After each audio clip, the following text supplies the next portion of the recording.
Welcome to your pre-flight video. Your volunteer pilot organization will fly you to an airport near your destination in a small aircraft. This type of flying is commonly referred to as general aviation. Now, if you haven't flown in a general aviation aircraft before, there will be a few noticeable differences compared to flying on a large commercial airliner. The most obvious one being, besides the size of the aircraft, is that it will be just you and the pilot, and possibly a couple of other passengers, depending on your circumstance. You'll typically meet your pilot at a private air terminal called an FBO. Once you meet your pilot, you'll usually be able to walk right out to the airplane. And as you head out to the airplane, your pilot will brief you on safety precautions, and it's always important to remember you should always be aware of the aircraft's propellers and other possible hazards, so make sure you stay close to your pilot. Also, you'll definitely want to keep in mind that most aircraft used by volunteer pilot organizations do not have a bathroom on board. They're simply too small for that. So, you'll want to make sure that you take the opportunity to use the restroom located inside the FBO. Your pilot will let you know how long the flight is expected to last. Since a general aviation airplane is much smaller than a large commercial airliner, it is important to remember that there's a lot less room for both passengers and baggage. For planning out your flight, you'll want to make sure the volunteer pilot organization and your assigned pilot have been informed about what baggage you're planning on bringing. That includes its estimated weight and whether there are additional passengers who need to or you would like to come with you. If you happen to need to bring something larger that has an unusual shape, such as a walker, a stroller, or similar, you'll want to make sure that you check with your volunteer pilot organization and your assigned pilot prior to the day of your flight.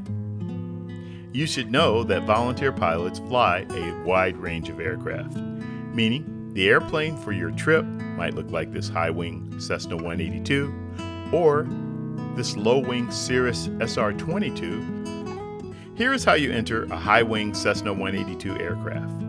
After your pilot loads your baggage in the rear cargo area, anyone who will be sitting in the back will need to enter first through the side door. You'll step up on the strut and ease yourself into the cabin. It's not difficult, but if you feel uncomfortable as you are trying to enter, please do not hesitate to ask your pilot for assistance. After passengers are loaded in the back seat, those who will be sitting in the front seat will follow the same method to board the aircraft next.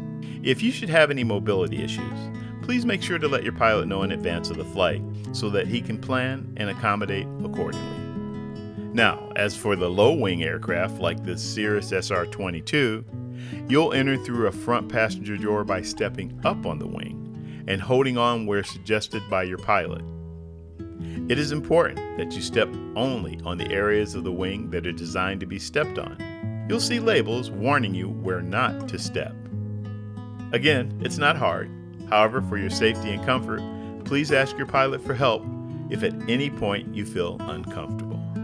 After you and any additional passengers are settled in, just like when you may have flown on an airline, you will be briefed on the safety features of that particular airplane by your pilot.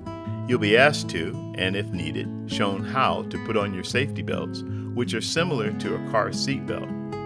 You'll also be given a headset so you can talk with your pilot and the other passengers as well.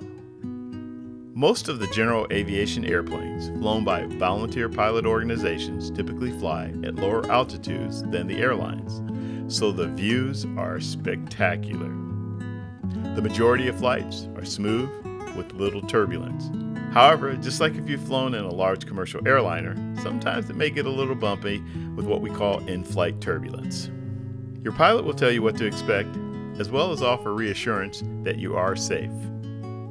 That said, it is helpful if you let your pilot know if you're prone to motion sickness.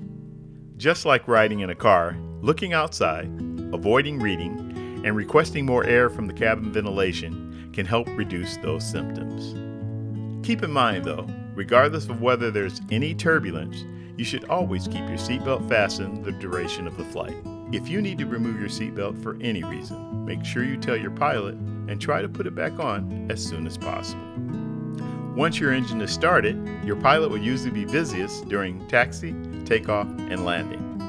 Some pilots like to use a term called sterile cockpit to minimize distractions during these times. All this means is that you should not disturb the pilot with any questions or have any background conversations going on while taxiing, taking off, and landing. Typically, you will hear in your headset not just your pilot, but also chatter from other airplanes in the area and air traffic control. Your pilot will let you know when they need to listen or talk on the radio and will ask everyone on board to be quiet during that time. He will then let you know when it's okay to start talking again. Also, you'll want to make sure that you check with your pilot about whether it is okay to use electronic devices like your cell phone, tablet, or laptop computer. Once you have arrived at your destination, your pilot will provide instructions for how to exit the airplane. We are very proud to be able to arrange free transportation for people just like you, and we hope that this video has helped show you what to expect on your flight. Welcome aboard.